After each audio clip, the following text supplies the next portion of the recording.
Salam əziz dostlar, sizə bir əxlaqi rəzil sifət barəsində danışmaq istəyirəm. Deməli, bu sifət riya sifətidir. Riya sifəti budur ki, insan özünü xalqa göstərmək üçün iş görür. Allaha görə yox, xalqa göstərmək üçün. Qur'an-ı Kərimdə buyurur ki, "Veylul lil musallin ellezînehum an salatihim sahun ellezînehum yuraun." Vay o namaz qılanların halına ki, onlar öz namazlarında səhlənkarlıq edirlər və riyakarlıq edirlər. Namazlarını başqalarına göstərmək üçün qılırlar.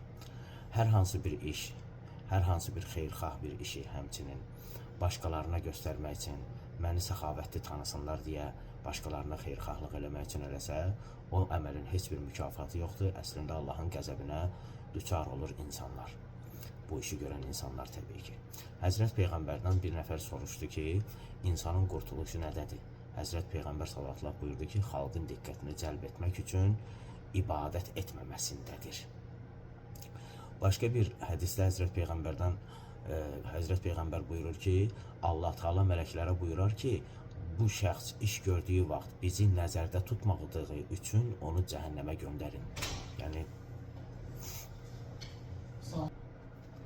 bəli, Həzrət Peyğəmbər sallallahu hədis var ki, buyurur ki, Allah Teala mələklərə buyurar ki, bu şəxs iş gördüyü vaxt bizi nəzərə tutmadığı üçün, yəni bizə görə iş görmədiyi üçün onu cəhənnəmə göndərin. Riya Allahın qəzəbinə səbəb olan əməllərdəndir. Həzrət Peyğəmbərdən bir hədisdə var, buyurur ki, sizin üçün qorxduğum ən təhlükəli şey kiçik şirkdir. Yəni riya kiçik şirkdir. Başqalarını Allaha şərik qoşursan, öz əməllərini başqalarına göstərirsən. Yəni, əməl ixlasla olmalıdır, yalnız Allaha xatir olmalıdır ki, o əməlin bir dəyəri olsun. Bir əməldə zərrə qədər riya olarsa, Allah Teala o əməli qəbul eləməz, Həzrət Peyğəmbər buyurur. Şəddət ibn Ovs deyir ki, gördüm ki, Həzrət Peyğəmbər ağlayır. Səbəbini soruşdum, buyurdu ki, ümmətimin şirk edəcəyindən qorxuram.